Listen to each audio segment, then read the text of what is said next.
Bonjour à toutes et à tous, je suis ravie de vous retrouver pour un nouveau numéro de Libre Ensemble, votre rendez-vous de la laïcité. La surpopulation carcérale reste un problème majeur en Belgique. Nos prisons débordent. L'État a d'ailleurs été condamné plusieurs fois car jugé responsable de cette surpopulation. Solution avancée pour l'instant, construire de nouvelles prisons comme la maxi-prison de Haren, plus moderne mais moins humaine. Construire de nouvelles prisons, est-ce vraiment une solution pour diminuer la surpopulation carcérale? N'y a-t-il pas d'autre alternative à l'emprisonnement? On va en discuter aujourd'hui avec nos trois invités. Alors déjà, bonjour à tous les trois.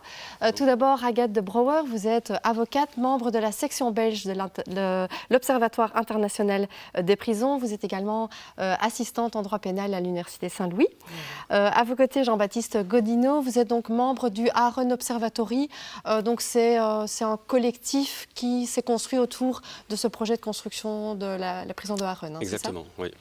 Et enfin, donc Hervé Louveau, vous êtes ici en tant que porte-parole de l'association syndicale des magistrats, mais vous êtes également président de la commission de surveillance des prisons de Forêt-Berkendal. Donc déjà, merci à tous les trois d'avoir accepté notre invitation.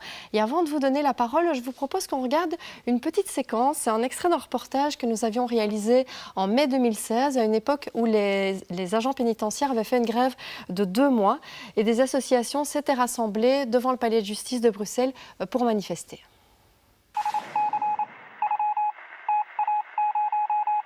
Il suffit parfois simplement de volonté politique et de cohérence. Ici, nous construisons des nouvelles prisons qui vont être remplies et donc nous appelons à ce que le rassemblement citoyen soit de plus en plus grand pour avoir un poids par rapport aux politiques qui vont droit dans le mur. Construire plus de prisons n'est pas une solution. On construit plus de prisons, on mettra plus de personnes dedans. On le voit à l'étranger, des pays qui ont construit plus de prisons, il y a toujours plus de détenus. Le problème en Belgique, c'est justement qu'on a déjà trop de détenus, on a déjà augmenté la population carcérale de manière inquiétante sur les 20 dernières années. Le ministre se défend en disant qu'il a diminué le taux de détenus environ de 12 000 à 11 000. Ce qu'il ne dit pas, c'est que c'est surtout des sans-papiers ou des personnes internées, donc des personnes malades, qu'il a sortis de prison. Il y a encore 11 000 détenus. C'est encore beaucoup trop pour un pays comme la Belgique. Notamment, par exemple, la détention préventive. Il y a trop de personnes en Belgique qui sont en prison, détenues préventivement, donc présumées innocentes, qui attendent leur procès. Entre 33 et 40%. C'est beaucoup plus que nos pays voisins.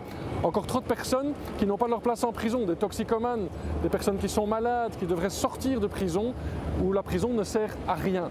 Maintenant, construire de nouvelles prisons, dans quel but? Pourquoi faire? Quel est le but de ces prisons? Est-ce que ça va changer la situation? Est-ce que ça va améliorer la situation? Oui, l'équipement sera un peu plus moderne. Ok, d'accord. Et après, on fait quoi avec le détenu? Parce que si on construit les prisons pour juste parquer les gens, ça ne sert à rien. Si on retire le personnel, il n'y a personne pour s'occuper du détenu. Il n'y a pas d'activité, il n'y a rien du tout, il n'y a pas de cours, il n'y a rien qui sera donné. Mettre des détenus dans une cellule, ils ont beau avoir la douche, une télévision, une PlayStation, ce qu'on veut, ça ne résout pas le problème. À long terme, ça ne résout absolument rien. Ça n'est que les endormir le temps de leur détention et puis de leur dire débrouillez-vous.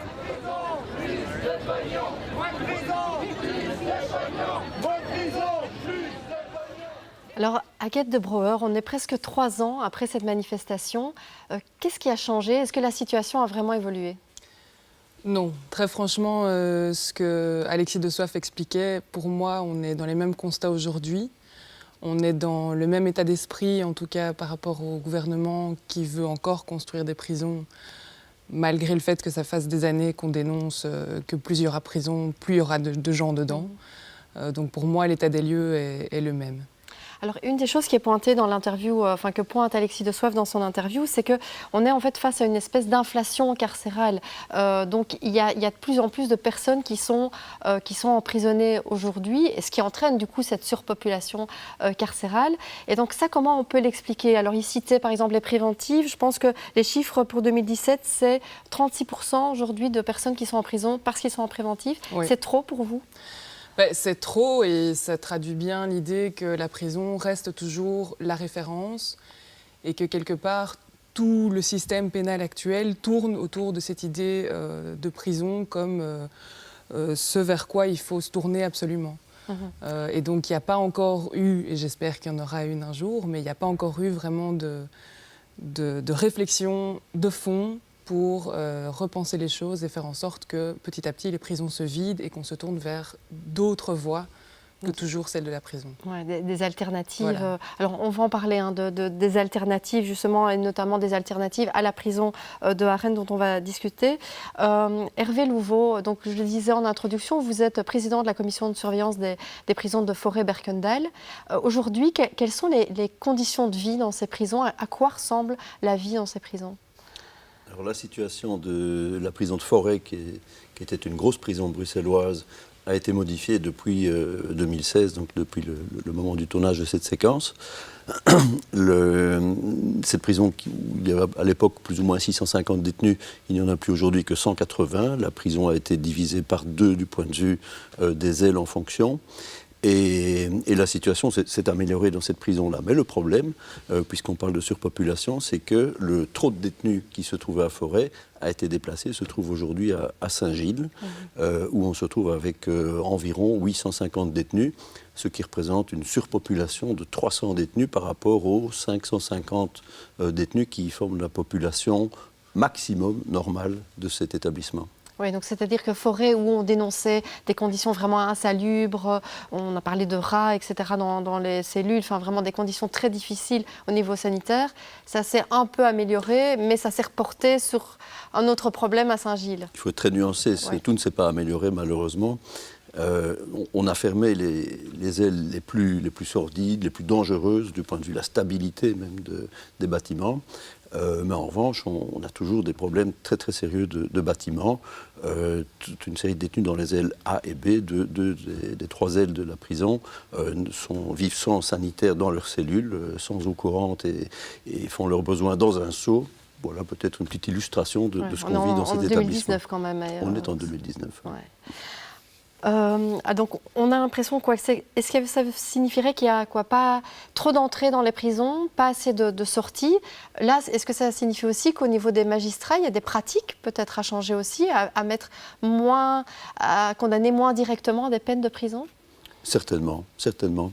Je pense que les magistrats, tout comme le législateur qui fait les lois, qui, de manière régulière, chaque fois qu'un grand problème se pose, un traumatisme social lié à la criminalité se présente, le législateur bien souvent recourt à une aggravation des peines.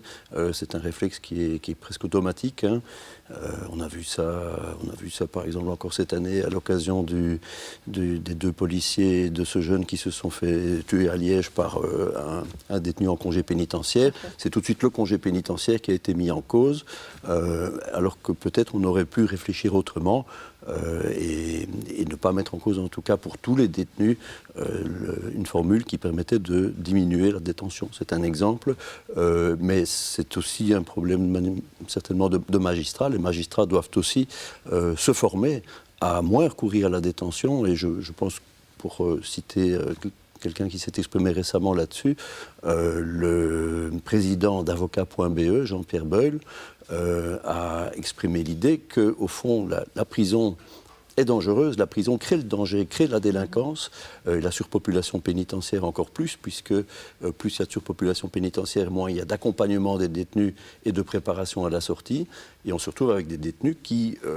des ex-détenus qui ont un risque de récidive important, et la formule du président d'Avocat.be était de dire qu'il faut trouver une solution coûte que coûte pour diminuer la population pénitentiaire, et trouver d'autres formules, bien entendu, pour punir et pour accompagner.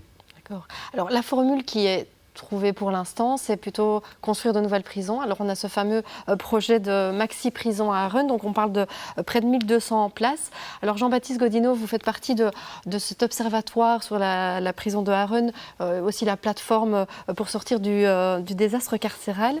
Quels sont les principaux griefs que vous faites, vous, à cette prison de Arennes ? Ce projet de prison. Oui, le premier d'entre tous, c'est que effectivement, c'est un projet qui ne répond pas aux problèmes qu'il est censé résoudre. Donc, il a été avancé en 2008, puisque c'est un projet qui date de 2008, que cette prison devrait permettre d'offrir des conditions de détention correctes aux détenus et de résoudre le problème de surpopulation carcérale. On est maintenant avec une population carcérale qui ne pourra de toute façon pas être résorbée avec les places qui sont prévues à Arronne. Et de nombreux problèmes viennent se surajouter à celui-là. D'abord, l'éloignement de la prison par rapport au palais de justice et au centre-ville, qui consiste à exclure encore davantage les détenus de nos lieux de vie communs. Oui, donc ça veut dire qu'effectivement, le fait que ce ne soit pas, dans la ville comme c'est aujourd'hui, dans le cas de Forêt et de Saint-Gilles, ça signifie que c'est à la fois plus loin du palais de justice, donc il y a plus de déplacements pour aller vers le palais de justice, mais aussi plus de déplacements pour les familles qui voudraient, plus de difficultés en tout cas pour les familles qui voudraient aller voir les détenus. Tout à fait, et on sait que c'est essentiel que les détenus puissent visiter ou recevoir des visites de leur famille pour leur réinsertion future. Et la réinsertion, c'est l'un des principaux problèmes en prison. Comme le disait M. Louveau, il n'y a pas de moyens qui sont accordés pour le suivi, pour la formation, pour les activités en prison. Si en plus les détenus ne peuvent pas voir leur famille ou que c'est rendu plus compliqué par l'éloignement de la prison, on rajoute une difficulté à la difficulté déjà extraordinaire des détenus qui se trouvent complètement isolés. Alors il y a d'autres problèmes qui sont proposés ou imposés par justement le choix de la localisation. C'est notamment, il y a d'autres types de problèmes que ceux qu'on aborde aujourd'hui, mais la question écologique, puisqu'il s'agit de détruire complètement un espace vert, ça n'est pas du tout un problème anodin à l'époque où les jeunes descendent dans la rue pour réclamer un avenir viable. Ça fait partie de l'ensemble de la problématique. Et alors le troisième gros problème, c'est le coût de cette prison, puisqu'on vient de dire que surpopulation égale surcoût et donc moins de moyens disponibles toujours pour la réinsertion. Or, plus la prison est grosse et plus elle est construite dans des conditions qui restent complètement discutables, plus les moyens sont consommés dans les murs de la prison et non pas investis dans l'humain. Et donc on aggrave encore davantage le problème qui est déjà très problématique. Oui, alors ici c'est un montage particulier qui est le système du partenariat public-privé. Alors le coût, on estime à 40, donc l'État va payer donc une rente annuelle de 40,2 millions d'euros à un consortium privé donc qui s'est chargé de la construction et qui sera chargé de la gestion de la prison, donc mis à part la surveillance. Donc on est quand même dans des coûts très importants et l'État va devoir payer ça pendant 25 ans. Là, sur la question du partenariat public-privé, ça vous pose problème? Oui, ça pose très sérieusement problème, à tel point d'ailleurs que la France, le gouvernement de Macron vient d'abandonner ce type de partenariat public-privé carcéraux parce qu'ils sont trop chers et qu'ils donnent des résultats insuffisants. En Allemagne, il y a aussi plusieurs projets qui ont été abandonnés pour ces raisons-là. En Angleterre, certains projets sont également suspendus ou remis en question. Et là, on a un gouvernement qui propose de construire 7 nouvelles prisons en partenariat public-privé, sans évaluation aucune. Alors si, la Cour des comptes a réalisé une évaluation extrêmement partielle, une très belle évaluation d'ailleurs, mais d'un point particulier des partenariats publics-privés. L'opportunité de ce type de financement, le coût exact ne sont pas connus. Donc c'est quand même une grosse question. Et alors 40 millions par an, ça ce sont les chiffres qui ont été annoncés il y a quelques mois dans la presse, mais on ne sait pas ce qu'ils recouvrent exactement. Et a priori, c'est sous-évalué par rapport à ce que coûtera réellement la prison, puisqu'on parle par ailleurs, dans d'autres médias et dans d'autres sources, d'un coût de 200 € par détenu et par jour, ce qui nous rapproche plutôt de 2,5 milliards ou de 3 milliards sur les 25 ans d'exploitation de ce projet. Ouais, et il faut encore souligner, si je peux me permettre, que le consortium d'entreprises privées qui a été choisi pour exploiter cette prison est constitué d'entreprises qui ont des pratiques extrêmement douteuses, dont le financier Macquarie, qui est réputé pour saigner les services publics. Et par ailleurs, il y a une petite entreprise qui a été mise en place, PPP Infrastructure Investment, qui est une BV à Amsterdam et qui a tous les airs d'une boîte aux lettres pour réaliser de l'ingénierie fiscale, pour ne pas dire un autre mot. En tout cas, il y a un manque de transparence. Agathe de Brouwer, est-ce que vous avez l'impression, vous aussi, qu'il y a une espèce de manque de transparence autour de ce dossier de Arronne? C'est un des premiers griefs qui a été reproché à la construction de cette prison. On sait qu'en fait, il n'y a pas eu de processus démocratique par rapport à la construction de cette prison. Il y a eu énormément de questions qui ont été posées par rapport aux acteurs qui sont impliqués, par rapport au coût. Et 10 ans après la première fois dont on a parlé de cette prison, on n'a toujours pas de réponse. Et donc il y a clairement des éléments centraux qui restent dans le flou, notamment cette question des coûts, où en fait on n'a aucun élément qui nous permet de comparer entre le choix de ces PPP ou bien le choix classique de la construction uniquement par l'État. Et c'est tout à fait problématique. Et malgré le fait qu'il y ait de très nombreux acteurs qui soulignent le caractère antidémocratique de cette construction, Visiblement, il n'y a pas de changement, il n'y a pas de volonté d'inclure plus les personnes qui sont sur le terrain. Est-ce que, vous qui dénoncez au niveau de l'Observatoire international des prisons, vous dénoncez régulièrement les conditions de vie des détenus. Donc j'imagine que se dire que voilà, on construit une nouvelle prison, une prison qui est beaucoup plus moderne, dans laquelle les détenus vont pouvoir avoir des conditions de vie plus saines. Pourquoi est-ce que ce n'est pas positif ? C'est souvent ce qu'on oppose à ceux qui critiquent la prison de manière générale, c'est de dire mais il faut savoir ce que vous voulez. D'un côté, vous avez des prisons qui tombent en ruine et vous le critiquez. De l'autre, quand on construit de nouvelles prisons, vous criez encore au holà en disant que ça ne va pas. Le principal problème dans la prison, c'est d'abord et avant tout la déshumanisation.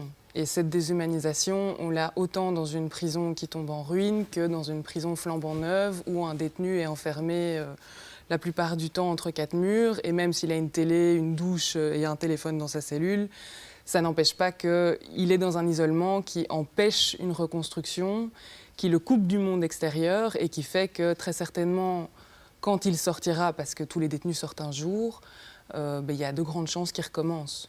À cause de cet isolement, à cause de cette impossibilité de repenser le lien social et de réfléchir à ce qui a été fait avant de rentrer en prison. Et alors, ce qui est étonnant, c'est que même l'agent pénitentiaire, dans le reportage qu'on a vu en mai 2016, pointe lui-même le fait qu'il y a ce côté déshumanisant. Donc, que lui aussi, en tant qu'agent pénitentiaire, estime que ce lien humain est important. Pour vous, Hervé Louveau, quelles seraient du coup les autres solutions ? Qu'est-ce que vous avez comme alternative à proposer par rapport à ces méga-prisons ? Mais je pense qu'on doit raisonner de manière à différents niveaux. Moins de prisons, ça c'est la première chose. Et puis la phase suivante, ce sera quelle prison pour les cas où il faut vraiment recourir à la prison. Et puis veiller à bien cibler la peine pour chaque détenu. Alors qu'aujourd'hui, notre système finalement revient un petit peu sur quelque chose qu'on avait déjà imaginé il y a 100 ans. C'est à cette époque-là qu'on a créé la libération conditionnelle. Donc une personne commet un délit, elle est condamnée par la justice, elle est condamnée à de la prison. Et à l'époque, on s'est dit il faut aller au-delà de ça. En fonction de la gravité des faits, on aura appliqué une peine grave. Et il faut mettre en place un système qui va revenir sur la gravité de la peine pour faire une appréciation individualisée de la possibilité de réinsertion, on parlait déjà de ça à l'époque, et donc permettre à une autorité, aujourd'hui c'est un tribunal, de libérer conditionnellement, donc anticipativement, la personne pour lui permettre de suivre un parcours de réintégration. À l'époque, on ne parlait pas tout à fait comme ça. Alors, on devrait avoir évolué depuis 100 ans très fort dans cette direction-là, et on constate qu'on est très hésitant. En tout cas, dans notre pays, en Belgique, on est très hésitant, on fait des allers-retours, on recule, et à toute occasion, dès qu'il y a effectivement un libéré conditionnel qui commet un nouveau délit, c'est l'occasion de revenir en arrière. Et ce qu'il faudrait faire, c'est plutôt approfondir cette possibilité-là. Alors, ça, c'est un exemple d'alternative à la prison, c'est la libération conditionnelle, libérer plus tôt. Il y a de bons champs de réflexion dans notre pays aussi pour détenir autrement, mieux détenir, donc faire des prisons de meilleure qualité. Et on sait que des prisons de meilleure qualité, l'expérience allemande l'a montré, permettent de diminuer la population pénitentiaire, c'est-à-dire qu'il y aura moins de récidives, donc moins de retours en prison. Donc c'est un autre exemple de choses à faire. Et actuellement, ce gouvernement a mis en place une loi, en tout cas, on va voir dans quelle mesure ce sera appliqué, j'espère, dans un avenir proche, qui consiste à créer des maisons de transition.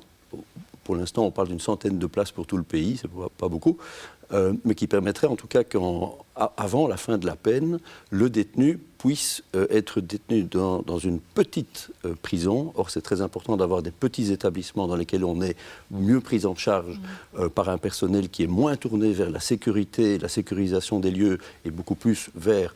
ce sont des éducateurs sociaux, ce ne sont pas des personnes qui sont destinées essentiellement à la sécurité et à empêcher l'évasion, empêcher les faits de violence, etc. Non, ce n'est pas de ça qu'on s'occupe. On s'occupe de réinsérer les détenus. Et au moins, grâce à cela, on peut espérer qu'à la sortie, ces détenus puissent vivre autre chose, être intégrés socialement. Ils ont un vrai projet de réinsertion et ça favorise évidemment. Or, la loi en le Belgique retour. prévoit ça depuis 2005. Il y a une très belle loi qui dit qu'effectivement, on doit prévoir pour tout détenu un parcours de détention orienté vers la sortie. Et la mise en œuvre est malheureusement très faible. On ne peut pas dire qu'elle est inexistante. Il y a des choses qui se font, mais le parcours de détention lui-même, lui, n'est pas mis en place. Et c'est une exigence, c'est qu'on arrive vraiment à ça. Mais pour y arriver, les structures pénitentiaires qui doivent exister ne doivent pas être celles que l'on prévoit, et notamment faire des établissements de la taille de 1200 détenus en espérant pouvoir accompagner chaque détenu de manière individualisée et adaptée. Je pense que c'est une illusion, c'est autre chose qu'il faudrait faire. Jean-Baptiste Godino, est-ce que pour vous, d'autres solutions ont été suffisamment envisagées? Est-ce qu'il aurait fallu peut-être envisager de rénover d'autres prisons? On n'a pas été assez loin dans les propositions d'alternatives à Arun? Oui, ça nous semble certain, et c'est d'ailleurs lisible dans la demande de permis d'urbanisme pour la prison de Arun, puisque les alternatives à ce projet-là sont extrêmement peu développées. Et en l'occurrence, la principale, qui consiste à rénover les anciennes prisons, puisque c'est réalisable, n'a pas du tout été envisagée. On a simplement dit, ça n'est pas possible, où mettrait-on les détenus? Mais on a vu dans d'autres cas des prisons fermées et des détenus être déplacés, notamment dans la prison de Forêt, qui n'est pas très lointaine des prisons bruxelloises. Et donc il était tout à fait possible d'envisager une solution de ce type-là, ce qui permettait, de limiter les coûts, et on sait que la justice a besoin de moyens, c'est vital, et deuxièmement, de maintenir les prisons dans le centre-ville, proche du palais de justice, et troisièmement, de préserver un espace naturel de 20 hectares. Donc c'était tout bénéfice, et ça reste praticable. Oui. Pour la petite anecdote, très franchement, concrètement, cette prison de Arun, déjà maintenant, entre la prison de Saint-Gilles et le palais de justice, donc on est exactement à 10 minutes, un quart d'heure maximum de trajet. Vous avez très régulièrement des juges qui se retrouvent les bras croisés pendant la moitié de la matinée parce que les détenus n'arrivent pas, puisqu'ils arrivent à 10h, 10h30, 11h. Et donc là, on devrait imaginer que des détenus traversent la moitié de la ville à 1 heure de pointe. C'est vraiment la porte ouverte à encore plus de retard, encore plus d'audiences pendant lesquelles les juges n'ont pas la possibilité d'exercer leur travail. Et donc, de manière très concrète, c'est un non-sens d'aller construire. Et ils avaient d'ailleurs envisagé de faire des tribunaux au sein même de la prison. Ce sera le cas. Ce sera le cas. Et là, du coup, il y a un mélange des genres quand même. Il y a un mélange de genres, effectivement, du point de vue symbolique. Le lieu de la justice, le palais de justice, je pense que le président du tribunal de Bruxelles l'a bien affirmé en disant qu'il s'opposerait au fait que les juges aillent siéger au palais de justice de Arun. C'est une drôle de manière de parler. On voit bien que ce ne sera pas le palais de justice de Arun, ce sera juste des salles d'audience. Et c'est à l'inverse qu'il aurait fallu réfléchir. Effectivement, l'association syndicale des magistrats s'est prononcée depuis plusieurs années contre le projet de Arun, aussi pour ce motif-là. Du point de vue du déplacement des magistrats, des avocats également, il y aura une réduction de la qualité du service de la défense par les avocats, de la possibilité d'exercer le service de la justice à cause des déplacements multiples. On ne peut pas imposer à des juges d'instruction, par exemple, de se rendre à des audiences de la Chambre du Conseil 3 fois par semaine à la prison de Arun, tout comme un avocat devra forcément moins rencontrer son client à la prison à partir du moment où il doit faire des kilomètres d'embouteillage pour se rendre au parloir. Alors, très concrètement, aujourd'hui, donc, on en est où dans ce dossier? On voit qu'il y a des travaux qui ont commencé sur le site de Arun et en même temps, il y a des recours qui sont toujours pendants. Donc, on attend un avis du Conseil d'État.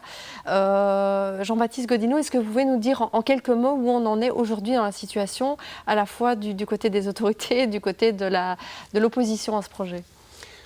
Alors du côté des autorités, ça leur appartient.